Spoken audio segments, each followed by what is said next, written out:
Marmite. You either love it or you think it tastes like...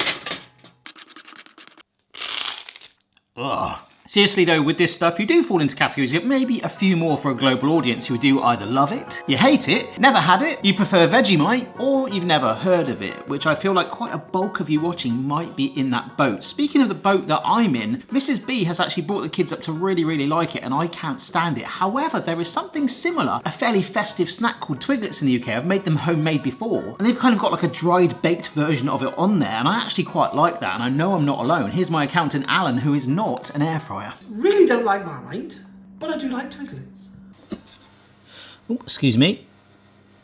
So yeah, what a project, homemade Marmite. I can't take credit for this. This is a website called The Great British Chefs. Apparently a chef called Alex Bond and his team make their own Marmite in-house. The dream for me potentially is that I might not like normal Marmite, but I could, and that's could, like it homemade.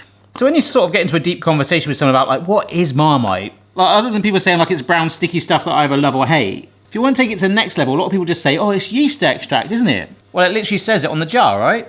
So what we need to do is actually make our own yeast extract. And this is where I'm sort of confused and might need your opinion on it, because I'm sure Alex is a very busy bloke, but this is why I'm confused. So the ingredients to make our yeast extract, or Marmite, wait, like that. Some fresh yeast, which I picked up from a local bakery. Sugar, which it doesn't tell me, but I imagine it might sort of like help feed the yeast in some ways, kind of like when you're making doughs anyway. And then last up, sourdough bread, which sourdough you don't actually make with yeast. You make your own yeast starter, or a keef, but we'll come on to that in a moment. Or maybe you just saw some of it. 7 grams of fresh yeast, which does look, I don't know, it looks like a rubber. That's like one of those old school ones I used to get at school, looked like a tablet and everyone would bite them. So fresh yeast, we've got some sugar here. We all know what water looks like, but we need 4 litres, that is 1. And then an absolute whopping kilo of sourdough bread. So I bought a loaf here, it was actually in 2 halves, but it says it needs to be toasted. Now, if I put that in the toaster, that is gonna take me bloomin' ages. Plus, ooh, that ain't gonna fit in there. So that's it, just the 4 ingredients. However, there is one sort of special ingredient today, which I think is basically time. We've just got to wait and let it do its work. Oh, hang on. So that's the first 20 minutes with the lid on. You go back in there for 40 whopping minutes, but that is my own homemade sourdough. Well, why, when I can actually have like our store-bought 2-gradient one, especially a kilo of it, it might be slightly less. Well, I want to have something to compare it with to see if it's actually store-bought sourdough versus our homemade, and we're actually that way making it pretty much completely from scratch. Let's rewind to last night and actually this morning.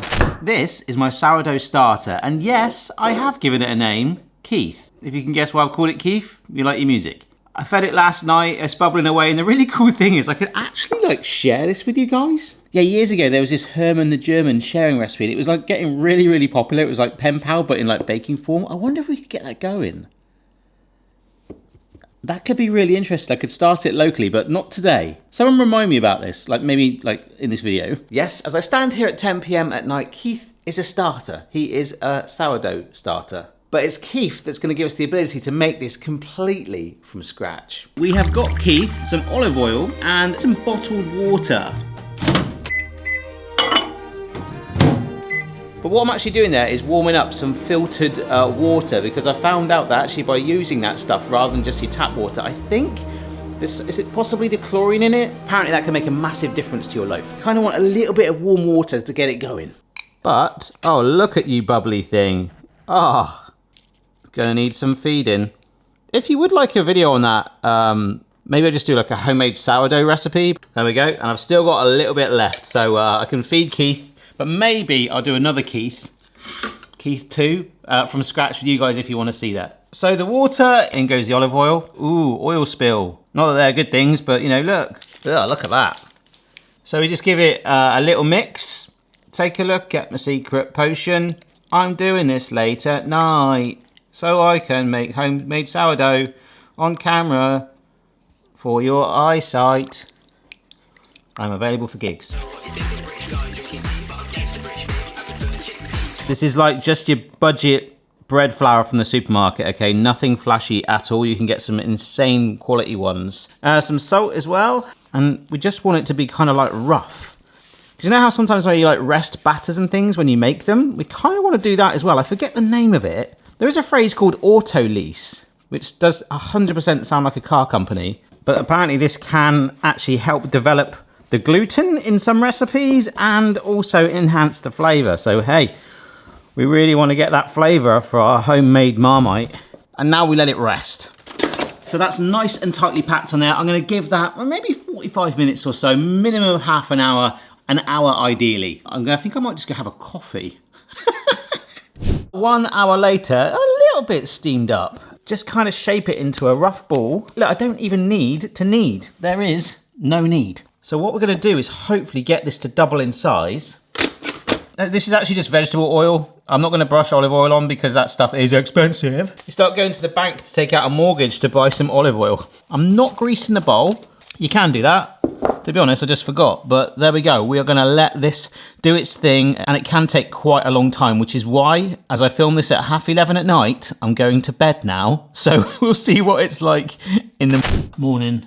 Just about to go and walk Boston. But, we've just got to sort of effectively shape it now into whatever one we want. You could cut it into smaller batches, but I'm just going to lift the sides up. Yeah. So this is a big old casserole dish that I've lined with baking parchment, just to help make Keith get out a bit easier later on. This is sometimes known as a Dutch oven. I nearly once went out and bought a new Dutch oven thinking, oh no, it's actually just the same thing as a casserole dish pretty much, and they're expensive. But that's going on there. I'm gonna leave it about 2 hours at room temperature so I can go walk Boston, have my breakfast, and actually probably start this video. But then you've already seen that bit. Had a good night, it was good. I had at least 3 hours sleep. So now you're up to speed. It was quite a late night, quite an early morning, walked the dog. I've been looking at this bread going, oh, this is gonna take me absolutely ages. But it does say it needs to be sliced up. So I'm thinking, why didn't I just buy some croutons? So that's what we'll do. If you've ever wondered what a kilo of sourdough cubed looks like, there you go. It's like a puzzle. If I did want to push every single one in the little gaps we've got, we could make it fit perfectly. I've said that out loud now and now I want to do it. But actually, to be fair, give or take, it's mostly all on there on one level and we can shimmy it up. All right, so as one comes out, our big old tray of sourdough dice goes in the oven. I don't think it'll take that long. Ooh. Loving the colour on that, it smells amazing. Oh, actually, whilst that is baking, there was a suggestion on my Discord of actually letting you guys send in stickers for this fridge. If you head over to my Discord, I've opened it up to the entire public. I'm going to be putting an announcement on there in a couple of weeks to let you know how you could put your sticker on there. Check it out if you wish. It's open to anyone, and it's pretty cool to meet you guys. Okay, I'm really happy with this. If I took my eye off it for much longer, I think it would have properly burnt and the grill was insane. But with it, we've got like a real mix of colours in there. So with it being toasted, it's a little bit like when you toast a burger bun. Oh, look at that colour. Is that going to prevent it, or at least reduce down how quickly it absorbs water? There's only one way to find out. This is a 4.5 litre tub. It's only 4 ingredients, but I just had to have a moment there. The yeast is just gonna go in. I might just break it up slightly. Oh, there we go. Let's just like... And why does it just look like a load of grilled chicken? Anyhow, there's the sugar going on. And here comes the water. Oh my word. Just so confused right now. Please don't leak. Yes. Look how murky that is. Oh, that is bonkers. Just smells like toast. But you definitely wouldn't want to swim in there, would you? That's very murky. All right, let's get this lid on. It was actually a tub that came as a picnic set. It had a load of plates in it and cups. Okay, so this hasn't fully cooled, which is not great for me. It might be a bit gummy still. Ooh, I'm quite happy with that. This grill is really hot, so it shouldn't take too long. My Marmite, which is one my off of quite a good song by Armand van Helden. Beautiful. I thought that I'd be adding quite a lot of salt into this, but nothing at all. Okay, and on you go. These clips are really not doing too much. It's quite heavy. So here they are together. Obviously, these store-bought ones. Been there probably about half an hour more already, and there's definitely more of a murky colour in that one. And this one's journey has only just begun. I love doing these projects. I don't know where this is going to go, and we ain't done yet. Indeed, I'm not done. I got to clean up. There's crumbs everywhere. I keep finding more of that phyllo dough, but the journey for these now, they soak in this water for about 12 hours. I could come in really, I forgot about this step. I could come in really late and do it after football. I am truly fascinated to see what this is going to turn out like, but it's time for me to dust myself down, clean this up, and I will see you in a little jiffy. All right, evening, just got back from football. I'm not going to put you through seeing me in my shorts. And I noticed there is a wet patch just slightly under this one, the Marmite. Now, I wonder if that one's because obviously we've made that from scratch, because they've both got the yeast in it as well, and that's where this next stage happens. And we get, well, I think if I was a duck right now, I would really like this step. Because what we've got to do is, wow, it kind of auto-raised up. Auto-lease, auto-raise. But, oh my word. It actually does smell like I'm making beer. Oh my gosh, as weird as it is, and I'm squeezing out that fluid. See that? Oh. It's interesting how much that bread has puffed up. I mean, these chunks now look like the size of the ones. I went slightly larger on my homemade one. All right. We're nearly there, and it looks like I'm left with some sort of weird gravy, doesn't it? A yeast gravy. That sounds nice. God. How the heck do they even come up with this recipe? It's insane, isn't it? Oh, see, that one has really sprung up. Oh, that smells really good. Like, really fresh compared to the store-bought bread? I don't know. I mean, obviously it's still going to be like... Oh, yeah, that's mush. Oh, yeah, this is actually slightly more crumbly, to be fair. So maybe... Oh, gosh. Yeah, just getting the last little remnants of that one out. So it was a little bit more crumbly, but nothing too crazy. And you can probably just see it there in the distance already. There is... And maybe I'll give it a bit... Oh, my gosh, look at that. Yeah, I will pass it for a sieve, both of these things, I think. I ain't going to get all of this out. There is a considerable colour difference between the two. Right. Oh. What about my homemade sourdough, which actually smelt nicer? Oh. No. Oh. I'm actually really glad I went to the effort now of making my own sourdough, because that is a different colour. What we have to do now is leave it, and it says to put a lid on loosely, but with these, if I put it down like that, it's completely closed flush. So if I just slightly put it with a bit of an air gap there and there, we now have to leave this like that for 2 days to ferment, and then we move on to the final step. So I'm gonna go have a shower and go to bed. Don't eat the bread, and I'll see you in 2 days. All right, here we are, 2 days later. Can you hear that? It's my neighbours having some sort of jet wash done. When I'm outside, it's a lot worse. Anyhow, I'm sure that noise will stop in a little bit. Let me show you both the Marmite's extracts. Look at the colour difference. It is even more noticeable now. So if I just take that off, I had it actually just slightly vented like this on both of them.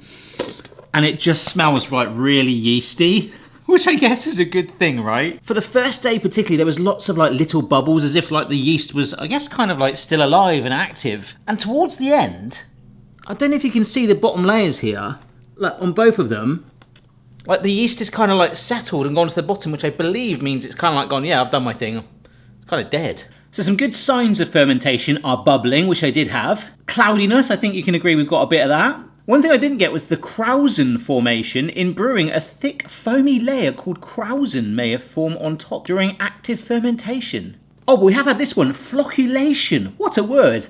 As fermentation nears completion, the yeast cells may clump together and settle to the bottom of the vessel, a process called flocculation. Well, it's definitely flocked, hasn't it? We're not done yet. If I can time this right, we might be able to get the Marmite Queen, Mrs. B, to try some of this. But first, we've got to reduce it down. It didn't actually tell me to sieve it either, but I'm going to pour that through there. Oh, there you go. Oh, there's the good stuff. Look at this.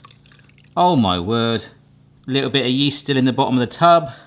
In you go, my pretty. Ugh. Oh, look, that absolutely stinks. This one is way stronger smelling. Store-bought, okay? So thanks for your effort, guys. You can go back to being picnic tubs now, I guess. I've got them down here. I really don't know what's gonna happen. This is literally gonna be the most boring few hours of my life. I've got to let it simmer down, like completely simmer down and reduce to something thick that should resemble Marmite. The 5 days now, this is gonna decide whether this is actually a success, and I'm not determining it a success whether it tastes nice or if it fails. I really don't know. I've got to wait a blooming long time. for about 20 minutes in, and it is actually starting to reduce down. I did one of the most boring Google searches of my life just a moment ago of how you can quickly simmer down fluid. If you keep stirring it from time to time, that is actually going to evenly distribute the heat. The continual stirring, look at this. It really does help it, and as it lowered down, I got more confident, which enabled me, as it got lower so you can bubble it a bit more so it's not going to spill everywhere, I could actually turn it up to high, or as Adele and Lionel Richie would call it, hello. That is actually starting to thicken slightly, but it's still a long way off. I reckon another hour. We're just about to hit possibly the most exciting stage of this step. Cranking that heat up as it went down has 100% accelerated it way faster. It's actually darkened in colour slightly. It still looks like a gravy. We're gonna have to make a call on it, but I think we're kind of close. Remember, it's about 200 mils maximum that we'll get. But of course, a little bit like making jam, we've got to let it cool down because the consistency will massively change. I mean, you don't buy this stuff in a jar in a supermarket warm. And that might be the hardest thing out of all of this to judge. Oh my gosh, it's so hard to tell, but look even at the bubbles now. Look how thick they are. It's like a bubble bath. If I reduce that down anymore, I think it will just be like a brown mark on the bottom of the pan. Yeah, look, it's starting to sort of stick to the bottom a little bit. And this is it warm. Okay, I'm gonna call it 5 days graft. I don't even care if this doesn't taste good now. I think it's kind of worked. I can't help but think that if we added some sort of like sauce thickener or something like way quicker into that, the flavour would have probably been slightly less intense, but we would have got a lot more. In fact, let me just show you how much we've got. It's actually quite smooth. I'm seeing a couple of little specks of like bread. Yeah, it's really hard, like it is in the jar. It goes all sticky to actually get all of it out. But then, right, let's get my homemade one. Oh, there's a few more specks in there. Look at that. And now side by side, you can still, that looks like caramel actually. I've got to let that cool a lot more. So this one, look, it's pretty solid already. In fact, it's very solid. I think we might have nailed it. I'm gonna let this cool and we're gonna have a taste. Is this Marmite that I can actually enjoy? Well, there's been some twists and turns since I first pressed this button a few days ago. Let's have a look at that consistency. Oh my word, look, it's slightly more spreadable. And the Queen of Marmite is about to enter the room. Hello, Mrs. B. I never have that much Marmite. And where's the butter? Well, I'm trying. I know I could put butter on it, but that'll mask the taste. No, it won't. Why does it feel like jelly? I don't know. It's all that's left of it. It's just kind of maybe like a little bit of bread that's just kind of like whipped together. Okay. Look at the colour difference. That's the store-bought, not store-bought Marmite, store-bought sourdough. That looks more like Marmite than that. 5 days of blood, sweat and tears. I better like it then. You don't like Marmite? No. It's really got that Marmite twang. It's got that bitterness to it. Yeah. I like that one. I don't know, like it tastes like more like dirty. Like I know I say that a lot. I sometimes say it tastes of mud, but I don't know how to else to describe it. I think that really does taste like Marmite. Really? It's not for me. It's got that like real like overpowering like of Marmite. It's like the aftertaste, the initial like ooh. But I think the texture is actually quite a big thing. It's not as tarry. Whereas this, I think this looks like it is. Yeah, this was the recipe I was supposed to follow.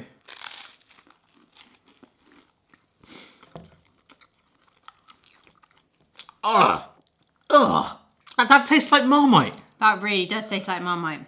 It's like Yum. I would say maybe like slightly milder, but like it's got the thickness, it's got the consistency. This has got a stronger tang to it. Oh gosh, it's the same. I love Marmite, but it's worked. I mean, homemade sourdough. I mean, looking back, I made quite a nice loaf there. I wish we kind of ate it. Yeah, I wish we could try it. Don't worry, Keith will live on. All right. Yes.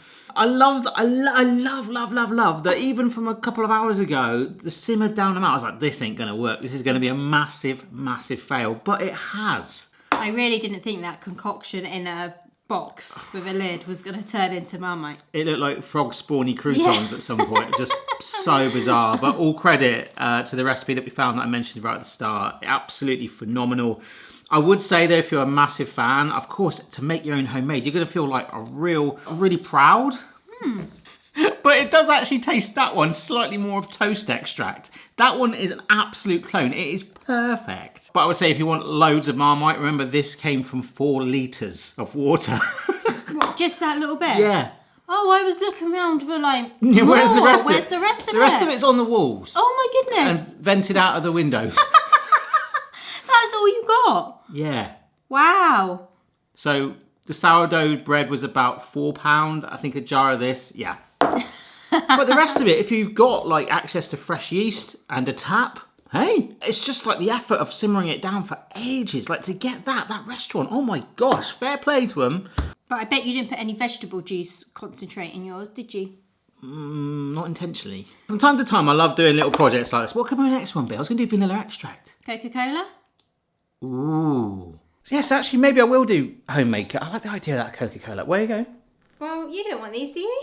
No, I don't. Actually, no, I kind of do and I don't. I'm getting emotional. I'm like, I put so much effort into that. Oh, I'll make you some Marmite on toast for breakfast tomorrow. But Yeah, the thing was that it was made of like weird stuff. Like you just kind of ignored that it, pretended it wasn't made of that. well, most things are, Mrs. B. Yeah, that's what I mean.